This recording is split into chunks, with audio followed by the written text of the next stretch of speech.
See why the NFL is pulling the plug on Sunday's game against the Saints 2 days before the deadline. Next at 11. Don't ask, don't tell comes to a halt. A federal judge has issued an injunction today that stops the military's controversial policy. Yeah, this suspension, in fact, is effective immediately on the 17-year-old ban on openly gay U.S. troops. And it is also suspending all of these pending discharge proceedings under the current policy. Joining us now live to talk a little bit about this landmark ruling, of course, is Mr. Mark Cady, who was actually himself discharged under the Don't Ask, Don't Tell quite a while ago. A 12-year veteran of the United States Navy. Mark, great to have you here. Thank you very much. You got to have some mixed feelings about this, don't you? On one hand, a sense of vindication, but on the other hand, maybe some bitterness that it didn't come soon enough for you? Well, you know, I wish it had come a lot sooner, but I'm very, very happy that it came today. And actually, I was not discharged because of Don't Ask, Don't Tell. I resigned. I asked after President Clinton compromised his vote with the Republicans for Don't Ask, Don't Tell. I asked to be discharged. So I was honorably discharged under that ruling before they actually started prosecuting. You know, certainly our mistake and our apologies for being so careless with the facts right there, Mark. Our Not apologies a problem. to you. Are you surprised maybe that it took so long? You know, not really. I mean, it's just kind of the way things happen in this country. But fortunately, we have, you know, different levels of government, and you know, the judicial system is the one that made the right choice. And you know, Mark, there's the rule itself, and then there's the reality of you serving in the military and the folks that you served alongside with. Do you find that maybe the people that you served with were more tolerant of your sexuality than the ruling was?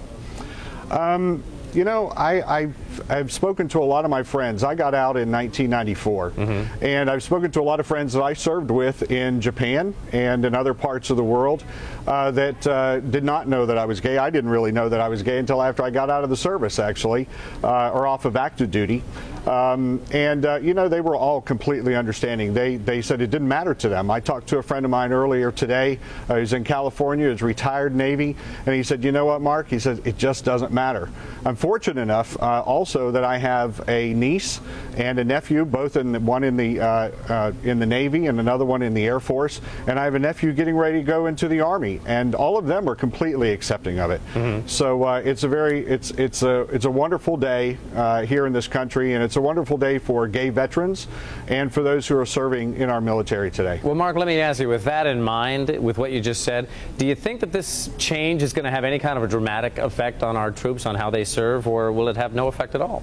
You know, I really don't think it's going to have very much effect at all. Our men and women have been serving with some of our NATO allies, Great Britain, France, Germany, in Iraq and in Afghanistan, and they are serving with openly gay men and women in those services. So I really don't think it's going to change a whole lot. And you know, if things do, there's, you know, sometimes people aren't real happy about change, and I think it's the upper ranks perhaps that are having a little bit more difficulty with it. But it's just a fantastic day, and I think that we will assimilate very, very easily. All right, Mark Cady, great to have you here. Thank you. All right, thank you. By the way, the U.S. Department of Justice attorneys, they have 60 days to appeal this ruling. Pentagon and Department of Justice officials said that they are reviewing the case, but as of right now, they had no immediate comment. And by the way, just to let you know, we did invite Don't Ask, Don't Tell proponents to discuss this issue with us here tonight, but they turned us down.